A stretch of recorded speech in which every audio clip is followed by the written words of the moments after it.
We all sort of imagine that scenario, right? Where our money just works its magic, multiplying over time. Yeah, that doubling effect. Exactly. It can feel like a bit of a fantasy sometimes, maybe too good to be true. But what if I told you there's a surprisingly simple math tool that helps you not just dream about it, but actually, plan for it? That's exactly what we're diving into today. It's called the Rule of 72, and it's this elegant, really powerful calculation. Gives you some deep insights into how your money grows, or sometimes how it shrinks. And here's what makes it really fascinating, I think. Get this.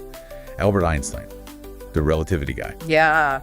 He supposedly thought the Rule of 72 was incredibly important, maybe even, more important than his own big theories. Wow, really? That's quite a statement. Right. And it goes way back. The first time it was written down, apparently, was 1494. 1494. Yeah, by Luca Pacioli. He's sometimes called the father of accounting. It was in his big book, the Summa de Arithmetic something or other. Shows you it's got some staying power, huh? Absolutely.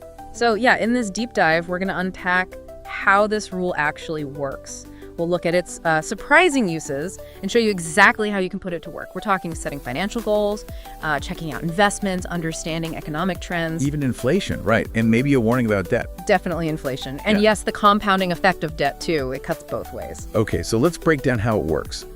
Fundamentally, the Rule of 72 gives you a quick estimate, right? Yeah. About how long it takes for an investment to double if it has a fixed annual interest rate. Mm-hmm. And the math is super simple.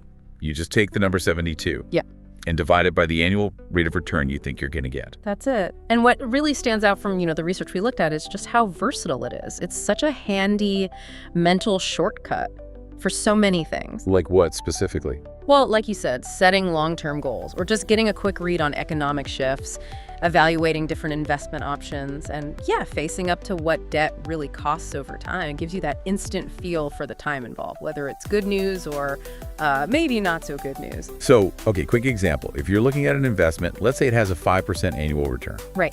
You do 72 divided by 5. That gives you 14.4. 14.4. So that 14.4 is roughly the number of years it'll take for your initial money to double. It's, incredibly quick to get that projection. And it's not just for positive returns, calculating that doubling time. You can also use it to quickly figure out if your money's keeping up with, say, market changes. Or, and this is crucial, how fast buying power is shrinking because of inflation. So you flip it around. Kind of. You can see how many years it takes for the value to effectively halve because prices double. That really helps with planning ahead. Okay, but like any shortcut, it probably has its quirks, right? Sure. Our analysis showed that the Rule of 72 works best when interest compounds annually. Yes, that's the ideal scenario for it. And while it's super useful, it is an approximation. Mm-hmm. So maybe less accurate at really low rates, like under 6%. Mm-hmm. Or really high ones, maybe above 10%. Yeah, that's an important point. It's a rule of thumb, a mental shortcut. It's brilliant for quick insights for estimations. When you get to those extremes, those very low or very high rates, the sort of mathematical assumptions behind the simple division start to drift a bit from the precise formulas. Okay. But for most everyday situations, for strategic thinking, it's fantastic. If you absolutely need decimal point precision, you'll use a financial calculator or spreadsheet. But for understanding the concept, unbeatable. Right. So it's clear its power, even with those little quirks, really comes down to something we mentioned.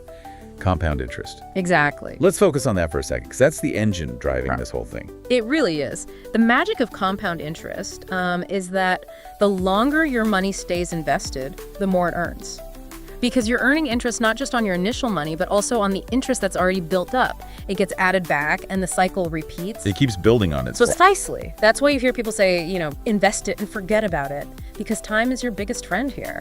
So back to the rule. If you're looking at your savings right now, that quick estimate, let's say you have an account, maybe it earns 6% annual interest. Okay, 6%. You do 72 divided by 6, that's 12. So roughly 12 years to double your money. Yep. And it really drives home the point. The higher that rate, the faster you hit that doubling mark. Which leads to the next big question. Right. How does this help you look at specific investments? Well, the Rule of 72 gives you that direct insight, that estimated time to get a 100% return, basically. Doesn't matter the type of investment as long as compounding is involved. It really provides an illuminating way to compare things. Like, think about some common scenarios from the sources we saw. A basic savings account may be paying 1%. government bonds at 5%, a diversified mutual fund aiming for 8%, or maybe some stocks historically returning 12%. Big differences. Huge! Applying the rule of 72 just instantly shows you how dramatically different those doubling times are. 72 years for the savings account versus, 6 years for the 12% stocks? It really puts the potential of different rates into sharp focus for you. And that understanding flows right into thinking about inflation. When you hear about inflation rates, it just means prices are going up, right? Your money buys less this year than it did last year. Yeah, the dreaded shrinking purchasing power. Exactly. The rule of 72 helps you figure out how long it might take for prices, on average, to double, which of course directly hits the real value of your money. So let's say inflation averages 3% year after year. Simple math, 72 divided by 3 is 24. Prices double in about 24 years. But if inflation is higher, maybe like that 6.8% rate we saw not too long ago. Yeah, that was a nasty spread. Okay, 72 divided by 6.8, that's roughly 10.6 years. Just over a decade. Wow. In just over 10 years, the cost of living could double. Using this rule really helps you plan to try and stay ahead of that erosion of your money's value. It's a critical use case. And, while the rule is great for thinking about growth, it's just as powerful and maybe more sobering when you apply it to debt. Think about high-interest debt, like a credit card charging 18% annual interest. Okay, yeah. Ouch. Ouch is right. So if you're carrying a balance on that 18% card, maybe just making minimum payments that barely cover the interest. Right. 72 divided by 18. That's just 4 years. 4 years for that debt to potentially double. That clarity is stark. It really underlines how urgent it is to tackle that kind of high-interest debt, doesn't it? It absolutely does. The rule of 72 makes that abstract idea of interest really concrete, whether it's working for you or working against you. And when it comes to your own savings, the rule can project when they might double. The sources we looked at pointed out, saving cash at home, risky because of inflation. Stock market, higher growth potential, sure, but also higher risk. So a lot of people start with a basic savings account, right, at their local bank. Might only offer, 1% interest? Could be, yeah, pretty common. And if you put, say, $1,000 in that account, earning just 1%, 72 divided by 1, that's 72 years. 72 years. To double your money to $2,000.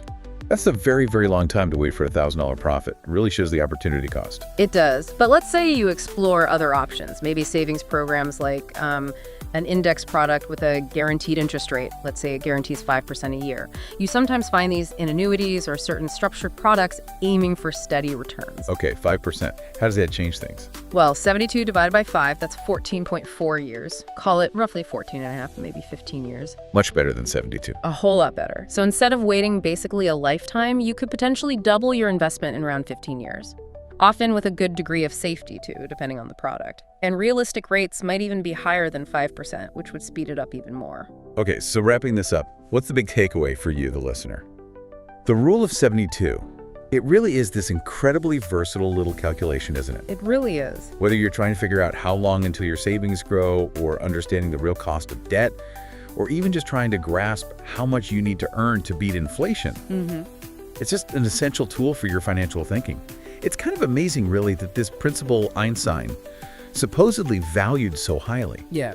A mind thinking about the universe's complexities boils down to such a potent, secret recipe for our everyday money decisions. And across all the different sources we looked at, pulling insights from this rule, there was one common theme that kept popping up: patience. Patience, the investor's virtue. Right. But they didn't just leave it there. They immediately followed it with this encouragement, basically saying, start your journey towards financial freedom today so that you don't have to be patient for too long. I like that. Proactive patience. Exactly. It makes you wonder, doesn't it? How many people's financial lives could look different if they grasped this one simple rule earlier on? Yeah, definitely food for thought. So, okay, armed with the rule of 72 now, here's something to maybe mull over after this deep dive. How does this idea of compound growth, how might it apply beyond just money? Could it apply to, say, learning a new skill? Or maybe tackling a complex problem? Interesting angle. What small, consistent effort, if you kept at it, multiplied over time, Yeah. what could that double in your own life? It's a powerful idea to chew on.